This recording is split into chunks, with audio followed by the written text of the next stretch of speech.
Durante más de 10 años, un hombre aprovechó la movilidad de su trabajo y la vulnerabilidad de decenas de niños, adolescentes y mujeres para sembrar el terror en la entonces conocida Unión Soviética. Este hombre llegaría a dejar huella,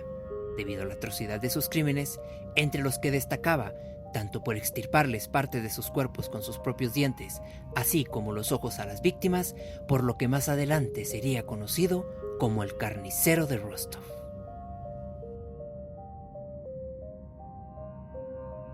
Andrei Romanovich Chikatilo nació el 16 de octubre de 1936 en Yablonchny, Ucrania, justo en el corazón de una villa agrícola, golpeada fuertemente por el régimen stalinista y las políticas de producción, las cuales consistían en enviar sus cultivos al Estado para que éste se encargara de distribuirlos a la ciudad,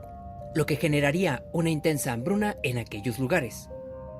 Más adelante, y con la llegada de la Segunda Guerra Mundial, las condiciones de vida empeoraron enormemente, de la mano de los bombardeos que estas zonas llegaban a recibir, lo que incluso llevó a algunas personas a incurrir en actos de canibalismo.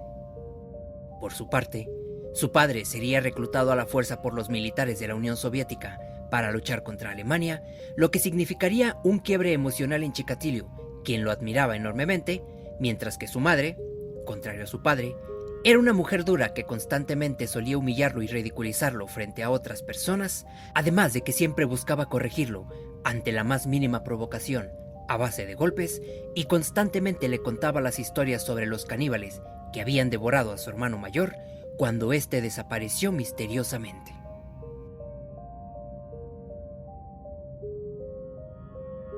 Chikatilo no solo presenciaría en carne propia los abusos, la violencia y la brutalidad con la que los alemanes solían actuar, sino que además se señaló que a los 6 años pudo ser testigo de la violación que uno de estos soldados cometió contra su madre, lo que la llevaría a dar a luz a una niña en el año de 1943. Para este punto, Chikatilo comenzaba a fantasear enormemente con llevar a las tropas alemanas al bosque y asesinarlos de manera brutal. Finalmente, poco antes de que la guerra terminara, su padre fue capturado por los alemanes, lo que sería considerado como traición por la Unión Soviética, pues estos señalaban que las únicas opciones permitidas eran matar o morir, situación que le ganó rechazo, acoso escolar y humillaciones por parte de otros adolescentes, quienes se burlaban tanto de él como de su padre. Un par de años después, y con el despertar del interés por las mujeres, Chikatilo comenzó a tener sus primeros encuentros y acercamientos sexuales, los cuales le eran imposibles de concretar, dado que durante su nacimiento, este presentó hidrocefalia, situación que más adelante le ganó problemas de enuresis nocturnas y problemas para mantener erecciones. Desafortunadamente para Chikatilo, al vivir en una villa pequeña e intentar estar con una chica sin poder concretarlo, los rumores de su impotencia fueron rápidamente esparcidos por aquel lugar, lo que le causó mayores burlas y acoso por parte de los demás. Todo este tipo de situaciones y problemáticas orillarían a Chikatilo a mudarse a Moscú a la edad de 19 años, donde intentaría ingresar a la escuela de Derecho. Sin embargo, este fracasaría en su intento, lo que implicaría una decepción más en su vida.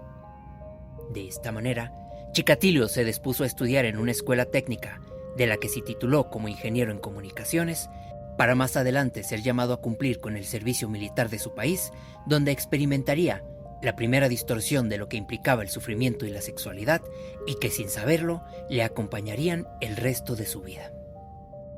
Justamente, durante su instancia militar, un par de jóvenes se encontraban conversando con algunas chicas, mientras este se mantenía un tanto distante. Posteriormente, una chica se acercó y comenzó a conversar con él hasta que le dio un abrazo. Nervioso, Chikatilo correspondió al abrazo con tanta fuerza que aquella chica comenzó a forcejear para lograr soltarse, hasta que finalmente se liberó y se alejó de él. No obstante, Chikatilo se quedaría congelado y contemplando su propio actuar, pues limitando entre la confusión y el goce personal, este finalmente había experimentado una eyaculación.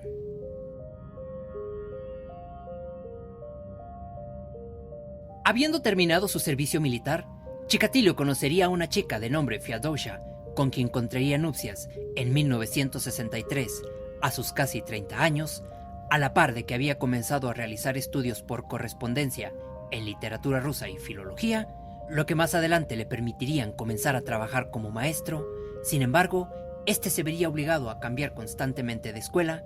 pues pese a ser una persona altamente letrada, era incapaz de mantener el orden de los alumnos durante la clase, además de que había diversos reportes indicando que solía entrar al dormitorio de las chicas por las noches para verlas desnudas o en ropa interior. En otra ocasión, se reportó que Chikatilo se acercó a una de sus alumnas de 15 años, a quien sujetaría mientras le tocaba los pechos y sus genitales, situación que provocó un pequeño forcejeo entre ambos. Sin embargo, más allá del disfrute de haber arremetido contra esta chica, Chikatilo quedaría sorprendido al ver que someterla fuertemente le había provocado el mismo disfrute que había sentido durante su servicio militar. Un par de meses después, encerraría a otra alumna en el aula, a quien golpeó y agredió sexualmente, e incluso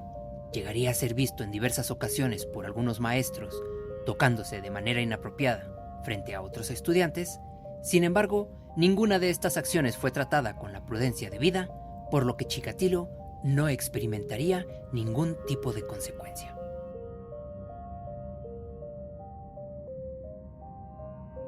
Para este punto, la ansiedad de Chikatilo por ver tanto a niñas como a adolescentes se había desbordado enormemente, al punto que comenzó a entrar al baño de mujeres para ver a niñas pequeñas, e incluso se sabe que abusó sexualmente de por lo menos 3 de estas niñas. No obstante, su primer actuar de manera fría se daría 3 años antes de abandonar su carrera como docente, pues en 1978 este descubriría una acción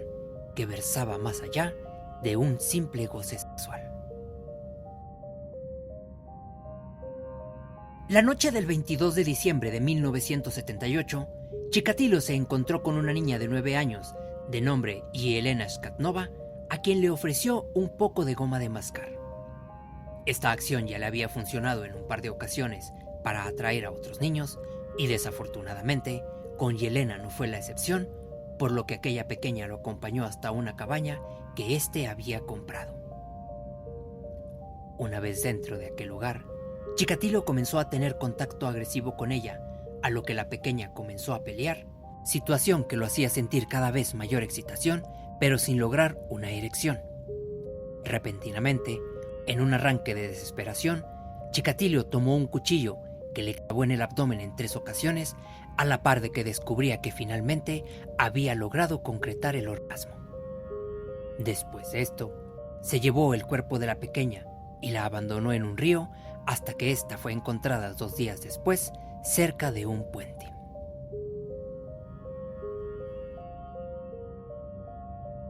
Tras este homicidio, los oficiales comenzaron a indagar al respecto del caso y encontraron manchas de sangre debajo de una cerca que daba justo de frente a la casa que Chikatilo había comprado.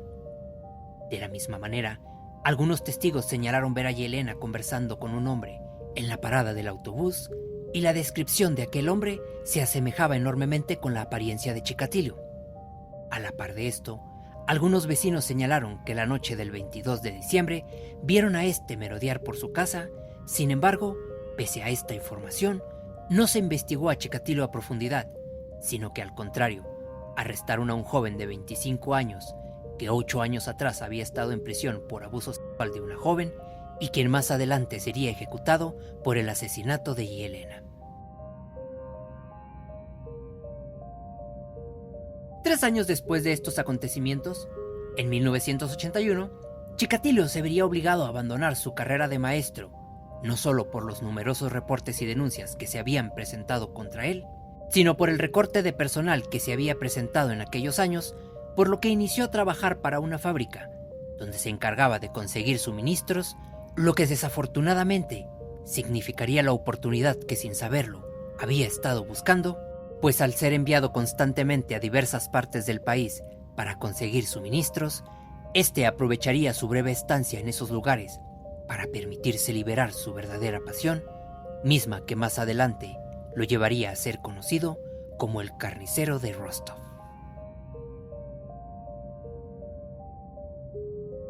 Chikatilo comenzaría a viajar constantemente en tren, visitando diversos lugares y encargándose de la supervisión de los materiales que éste buscaba,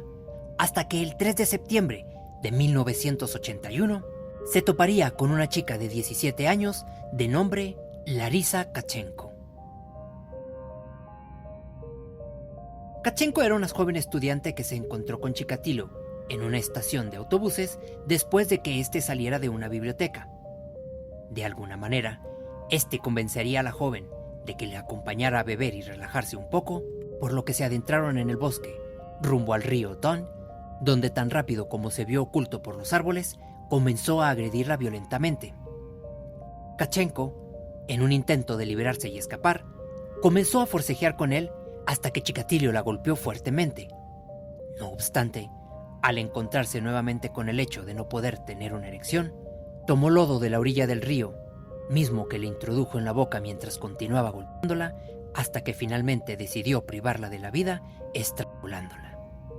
Después de esto, Chikatilo utilizó sus propios dientes para mutilar y arrancar partes del cuerpo de aquella joven, hasta que finalmente logró eyacular. Seguido de esto, cubrió el cadáver con algunas hojas, ramas y periódicos antes de marcharse de aquel lugar. El cuerpo de Kachenko sería descubierto al día siguiente con mordidas brutales en la garganta, los pechos cercenados e incluso su útero había sido extirpado, mordido y abandonado en aquel lugar. A partir de este crimen, la vida de Chikatilo cambiaría completamente, pues ya no se trataba solo de las agresiones que éste había realizado, sino de que las ideas de miedo y violencia se habían fusionado con las sensaciones de goce y satisfacción, creando en Chikatilo una necesidad que lo llevarían a buscar aquel disfrute personal y que 9 meses después del asesinato de Kachenko volvería a emerger con urgencia y desembocaría en un adolescente de 13 años de edad de nombre Lyuba Biryuk. Biryuk regresaba a su casa tras haber realizado unas compras y se topó con Chikatilo, quien la acompañó en su caminar hasta que se vieron perdidos de la vista de las personas, acto por el cual Chikatilo la arrastró con fuerza hacia unos matorrales, le arrancó el vestido y comenzó a agredirla brutalmente. El cuerpo de Biryuk sería encontrado el 27 de junio, con más de 20 puñaladas en cabeza, cuello, pelvis y pecho, con lesiones severas en el cráneo y con los ojos extirpados, lo que se convertiría en la marca personal de Chikatilo, pues el resto de sus víctimas también aparecerían sin ojos. En los siguientes 3 meses, el número de víctimas de Chikatilo aumentaría drásticamente, pues este había arremetido contra alrededor de 7 personas. Su modus operandi sería muy similar en todos los casos, pues este se acercaba cálida y amablemente a conversar con su víctima y en el caso de las niñas particularmente, les ofrecía dulces o goma de mascar y una vez que se ganaba su confianza, los llevaba a un lugar alejado y boscoso, donde después de agredirles y violentarles, les privaba de la vida a base de golpes y apuñaladas para finalmente extirparles los ojos. Además de las niñas y mujeres, este también disfrutaba de torturar a niños pequeños, a quienes también privaba de la vida en zonas boscosas y a quienes les arrancaba sus genitales con cuchillos o con sus propios dientes. La búsqueda del asesino comenzó a dirigirse con mayor urgencia, pues para 1983 había aparecido el cuerpo de una niña de 10 años de edad, a quien le habían apuñalado en más de 50 ocasiones en todo el cuerpo, la habían abierto completamente del pecho y extirpado tanto los ojos como el intestino y el útero, por lo que un equipo de investigadores, a cargo de un hombre de apellido Fetisov, se establecería en Rostov para intentar dar con el culpable, pues para este punto era más que claro que se trataba de un asesino en serie. No obstante, los resultados no fueron positivos de ninguna manera, pues pese a que decenas y decenas de jóvenes declaraban ser los autores de estos crímenes, ninguno de ellos tenía asuntos reales con los casos, pues la mayoría de estos había confesado después de haber sido torturados, además de que estando en prisión seguían apareciendo nuevas víctimas. Para 1984, el número de víctimas del carnicero de Rostov sobrepasaba los 20 cuerpos y no había información real que pudiera llevar a algún culpable, no hasta que ese mismo año, Chikatilo atacaría a un niño de 10 años de edad de nombre Dmitry Tashnikov. Los reportes señalaron haber visto a Tashnikov con un hombre alto, de lentes oscuros y sombrero negro, lo que más adelante coincidió con el avistamiento de este mismo hombre, a quien arrestaron después de haber estado realizando tocamientos y acercamientos sexuales a distintas mujeres, y quien sería identificado como Chikatilo. Los detectives, tras revisar su maletín, encontrarían un frasco de vaselina, pedazos de cuerda y un cuchillo, por lo que se lo llevaron directamente a la estación. Sin embargo, los forenses cometerían un gravísimo error, pues al tomar una muestra de sangre y analizarla con las muestras de semen encontradas en las escenas del crimen, estas presentaban discrepancias, siendo que Chikatilo presentaba un grupo sanguíneo tipo A y las muestras que habían analizado del asesino resultaban en tipo AB, por lo que sin más preguntas se le permitió a este retirarse. Para este punto, los oficiales decidirían emplear un método americano muy útil para dar con el asesino, el cual consistía en la perfilación criminal. Los investigadores contratarían a un psiquiatra de nombre Alexander Bukanovsky, quien sería integrado a las filas de la investigación para realizar este trabajo, el cual concluyó en 65 páginas, describiendo que se podía tratar de un hombre entre los 45 y 50 años, con esposa e hijos, siendo que tenía la facilidad de acercarse a las víctimas sin alertarles o levantar sospecha alguna. Asimismo, expresó que debía haber tenido una infancia difícil, la cual representaba en la extrema violencia de sus crímenes, que era incapaz de relacionarse típicamente en actos sexuales, por lo que se enfocaba enormemente en los órganos sexuales de sus víctimas y por lo que éste debía tener algún problema sexual muy específico. No obstante, pese a la acertada descripción del psiquiatra, Chikatilo logró continuar cometiendo sus crímenes durante 6 años más, hasta que el 6 de noviembre de 1990, un oficial vio a un hombre bien vestido cerca del bosque, lavándose las manos en una fuente,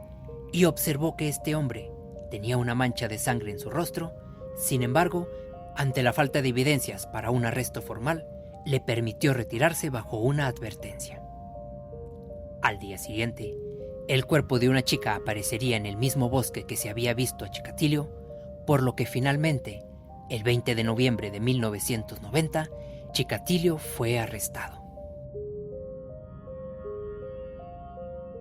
Durante el interrogatorio, Chikatilo se mantuvo a la defensiva, señalando que tenían al hombre equivocado, que en las fechas señaladas por los crímenes este se encontraba con su familia, hasta que el mismo psiquiatra, que había establecido su perfilación criminal, se sentó a conversar con él en privado durante más de 2 horas. Después de esta conversación, Chikatilo no solo se sintió escuchado y en confianza con él, sino que además aceptó haber cometido todos estos crímenes, haber disfrutado de los gritos, la sangre y el dolor de sus víctimas, e incluso generó recreaciones con muñecos de lo que éste hacía con las mujeres.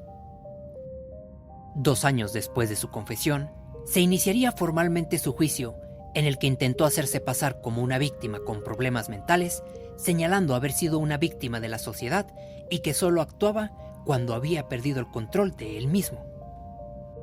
Su juicio duró aproximadamente 6 meses, hasta que el 14 de octubre de 1992, 14 años después de su primer asesinato, fue declarado culpable y sentenciado a la pena de muerte por el asesinato de 53 personas. De esta manera, el 14 de febrero de 1994, Chikatilo fue sacado de su celda y conducido a una habitación silenciosa, donde las familias de sus 53 víctimas finalmente encontraron justicia al sonido de un único disparo.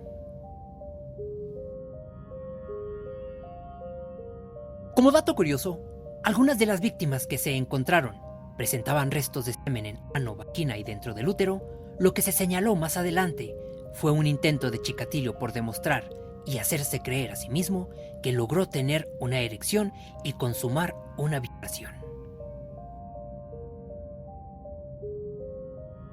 Este caso es sumamente extenso, pesado y complejo, con inmensidad de documentales y documentos de criminalística y psicología que, de ser de su agrado e interés, recomendaría una tesis de la Universidad de la República de Uruguay, así como un documental de la cadena A&E. De la misma manera, agradezco sus comentarios, agradezco a quienes han formado parte de esta comunidad que sigue en constante crecimiento y les invito a dejar una reflexión al respecto de este caso.